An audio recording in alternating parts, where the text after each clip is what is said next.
আমরা বাস্তব সংখ্যা সমূহ নিয়ে আলোচনা করছি এবং বাস্তব সংখ্যা সমূহের যে সমস্ত সংখ্যাগুলি আছে আমরা আগের ভিডিওতে 1 নম্বর আমরা করেছি স্বাভাবিক সংখ্যা সমূহের সেটটাকে আলোচনা করেছি এবং দ্বিতীয় করেছি আমরা অখণ্ড সংখ্যার। এই ভিডিওতে আমরা পূর্ণ সংখ্যা সম্বন্ধে আলোচনা করব। দেখো পূর্ণ সংখ্যা আমরা এর আগে কী দেখেছি? স্বাভাবিক সংখ্যা দেখেছি, স্বাভাবিক সংখ্যাকে আমাদের কী দ্বারা সূচিত করা হয়েছিল? এন দ্বারা সূচিত করা হয়েছিল এবং এই এনের ভ্যালু কোথায় ছিল আমাদের? 1 থেকে শুরু হয়েছিল, 1 2 3 ডট ডট করে কত পর্যন্ত গেছিলো আমাদের? প্লাস ইনফিনিটি পর্যন্ত গেছিলো। 2 নম্বর আমরা দেখেছি অখণ্ড সংখ্যা। অখণ্ড সংখ্যা কী দ্বারা সূচিত করা হয়েছিল? ডব্লিউ বর্ণ দ্বারা সূচিত করা হয়েছিল, যেখানে শুরু হয়েছিল 0 1 2 3 এভাবে শুরু হয়েছিল আমাদের। কত পর্যন্ত গেছিলো? প্লাস ইনফিনিটি পর্যন্ত। এবার আমরা দেখব পূর্ণ সংখ্যা। পূর্ণ সংখ্যা আমাদের পূর্ণ সংখ্যা কাদেরকে বলা হচ্ছে? আমরা যে অখণ্ড সংখ্যা পেয়েছি দেখো 0 থেকে শুরু করেছিল, 0 1 2 3 এইভাবে ডট ডট করে প্লাস ইনফিনিটি পর্যন্ত গেছিলো। এবার আমরা কি, যেহেতু এইগুলো প্রত্যেকটা দেখো প্রত্যেকটা কী চাও, আমাদের প্রত্যেকটা সংখ্যা হচ্ছে আমাদের ধনাত্মক সংখ্যা। কেন ধনাত্মক? কারণ প্রত্যেকটা দেখো প্লাস সাইন রয়েছে। আমরা জানি কোনো একটা সংখ্যা যদি 2 লেখা থাকে, তো 2 এর আগে কিছু নেই মানে কত আছে? প্লাস সাইন আছে। কারণ এই সমস্ত সংখ্যাগুলো হচ্ছে আমাদের কি ধনাত্মক সংখ্যা, শূন্যর পরে যেগুলো আছে। এবার আমরা কী করবো? শূন্যর বাম দিকে সংখ্যাগুলো নেব। নেগেটিভ সংখ্যাগুলো লিখে নিয়েছি -1 -2 -3 অ্যান্ড মাইনাস ইনফিনিটি। সো ডান দিকে গেলে আমাদের কী হবে? প্লাস ইনফিনিটি পর্যন্ত যাবে, আর বাম দিকে হলে আমাদের মাইনাস ইনফিনিটি পর্যন্ত। পরবর্তীতে আমরা দেখব যে অখণ্ড সংখ্যাকে কোন অক্ষর বা বর্ণ দ্বারা সূচিত করা হয়। সব থেকে ছোট পূর্ণ সংখ্যা, বড় পূর্ণ সংখ্যা, পূর্ণ সংখ্যাকে সংখ্যার আকারে স্থাপন। তারপরে দেখব আমরা সকল স্বাভাবিক সংখ্যা হলো পূর্ণ সংখ্যা, সত্য না মিথ্যা। সকল অখণ্ড সংখ্যা হলো পূর্ণ সংখ্যা, সত্য না মিথ্যা, এবং পূর্ণ সংখ্যার প্রকারভেদ, এগুলো আমরা দেখব। প্রথমে দেখো আমাদের অখণ্ড সংখ্যা। আমরা যেমন তোমার স্বাভাবিক সংখ্যাকে এন অক্ষর দ্বারা সূচিত করেছিলাম, অখণ্ড সংখ্যাকে ডব্লিউ দ্বারা সূচিত করেছিলাম, তেমনভাবে আমাদের পূর্ণ সংখ্যার প্রথম যে লেটারটা আছে, দেখো প্রথম যে অক্ষরটা আছে কী আছে? আই আছে। সো আই বলতে পারি অথবা জেড বলতে পারি। সুতরাং অখণ্ড সংখ্যাকে আমাদের জেড দ্বারা, অথবা জি, জেড বলো বা জি বলো, আই, জি বা জেড বলো অথবা আই, এই দুটো লেটার দ্বারা আমাদেরকে সূচিত করা হয়। তার মানে অক্ষর দ্বারা চিহ্নিত করা হয়।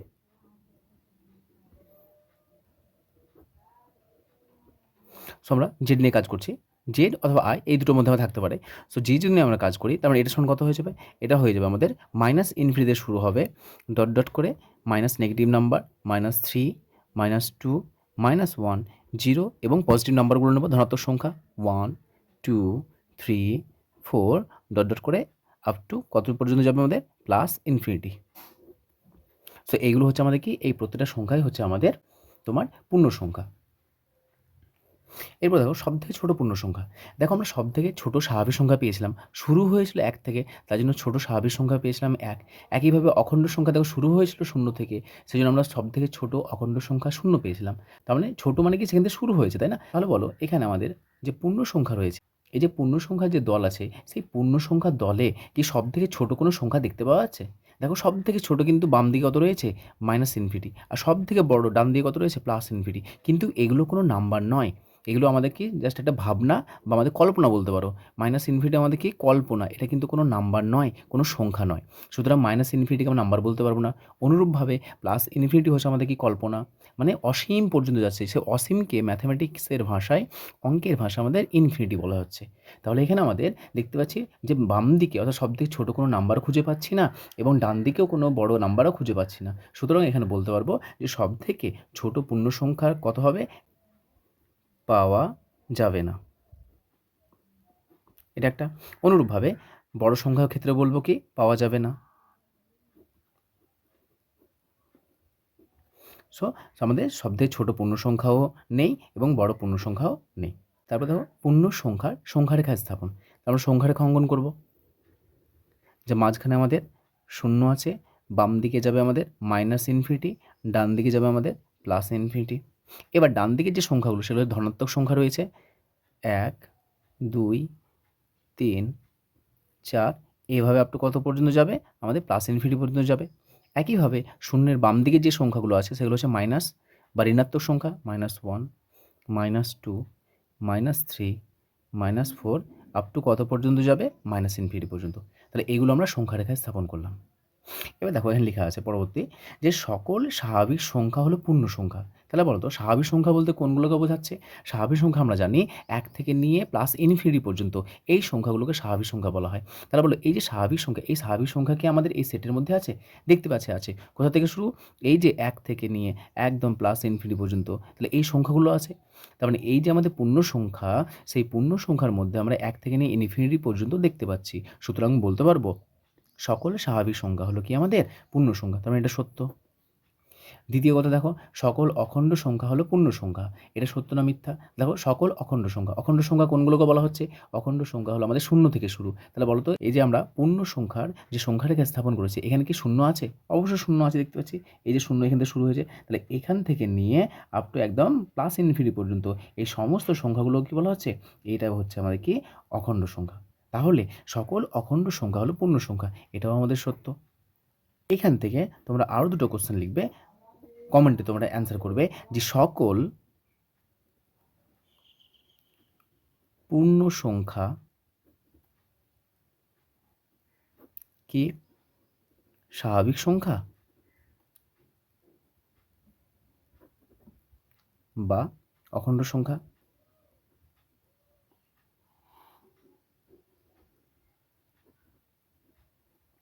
এটা সকল স্বাভাবিক সংখ্যা এবং সকল অখণ্ড সংখ্যা হলো আমাদের সকল পূর্ণ সংখ্যা, কিন্তু সকল পূর্ণ সংখ্যা কি স্বাভাবিক সংখ্যা? এটা বলবে হ্যাঁ না নাতে অ্যান্সার দেবে। পরে দেখো পূর্ণ সংখ্যার প্রকারভেদ কি?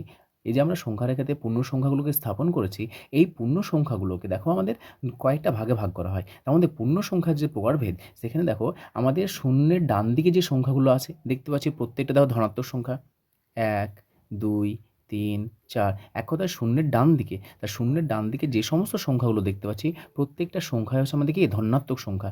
এই ধনাত্মক সংখ্যাকে বলা হয় আমাদের কি ধনাত্মক পূর্ণ সংখ্যা।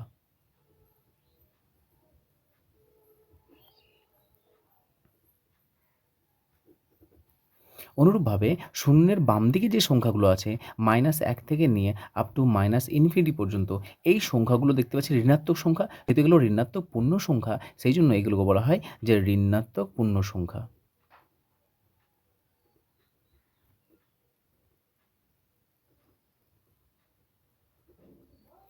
তাহলে এই যে জিরো আছে, তাহলে বলো জিরো তো একটা পূর্ণ সংখ্যা। জিরো তাহলে না ধনাত্মক পড়ছে না ঋণাত্মক পড়ছে, সুতরাং আমরা শূন্য বলবো যে এটা ধনাত্মক বা ঋণাত্মক পূর্ণ সংখ্যা নয়।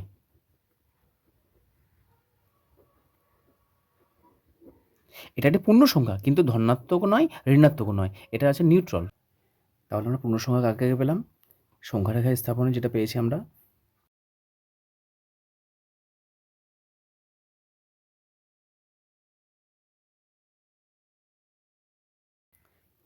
তাহলে এই যে ধনাত্মক পূর্ণ সংখ্যা, যেহেতু পূর্ণ সংখ্যাকে আমাদের জেড দ্বারা আমাদের সূচিত করা হয় অক্ষর দ্বারা, সেজন্য ধনাত্মক যখন পূর্ণ সংখ্যা বলবো তাহলে একে কী দ্বারা সূচিত করা হবে? এর মাথাতে প্লাস লিখবো, তার মানে জেড প্লাস মানে বুঝতে পারবে এখানে যে ধনাত্মক পূর্ণ সংখ্যা। অনুরূপভাবে দেখো ঋণাত্মক পূর্ণ সংখ্যা যেটা আছে একে জেডের মাথায় কী দেবো? মাইনাস চিহ্ন দেবো। তা জেডের মাথায় মাইনাস দেওয়া মানে হচ্ছে এটা আমাদের ঋণাত্মক পূর্ণ সংখ্যাকে সূচিত করছে। এখানে বলো যে ধনাত্মক পূর্ণ সংখ্যা দেখো কোথা থেকে শুরু হয়েছে বলো তো?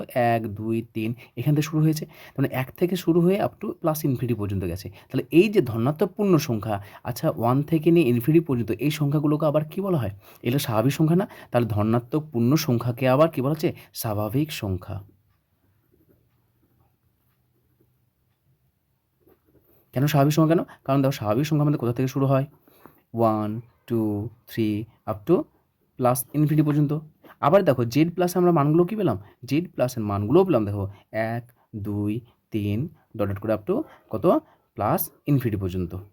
তাহলে স্বাভাবিক সংখ্যার মান যা ধনাত্মক পূর্ণ সংখ্যার মান তাই। সুতরাং আমরা বলতে পারবো যে স্বাভাবিক সংখ্যা আর আমাদের ধনাত্মক পূর্ণ সংখ্যা এই দুটো কি? এই দুটো হচ্ছে পরস্পর সমান। অতএব আমরা যে সংখ্যাগুলো পড়লাম তাদের মধ্যে একটা সম্পর্ক দেখে নেই। নাম্বার 1, নাম্বার 2 এবং নাম্বার 3। প্রথমটা কী আছে আমাদের? প্রথমে স্বাভাবিক সংখ্যা পড়েছি, দ্বিতীয় হচ্ছে আমাদের অখণ্ড সংখ্যা,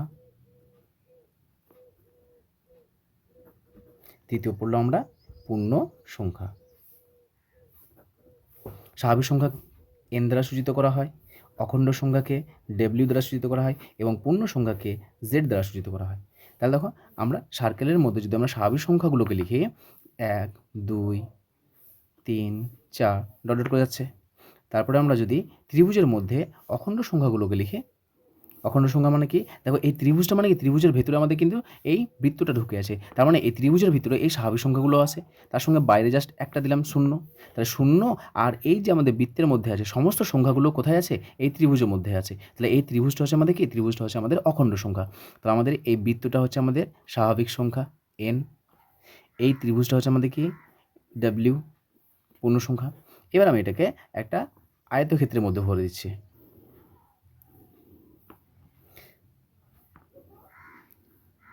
তাহলে আয়তক্ষেত্রের মধ্যে ভরে দিলাম। তাহলে দেখো আমাদের এবার বাকি যে সংখ্যাগুলো রয়েছে ঋণাত্মক পূর্ণ সংখ্যা, সেই ঋণাত্মক পূর্ণ সংখ্যাগুলো আমরা এখানে লিখছি। তাহলে কত আসবে, -1 -2 -3 ডট ডট করে আপ টু ∞ পর্যন্ত যাবে। তার মানে এইখানে সংখ্যাগুলো লিখলাম। তাহলে এই আয়তক্ষেত্রকে আমাদের কি ডিনোট করছে, আয়তক্ষেত্র সূচিত করছে আমাদের পূর্ণ সংখ্যা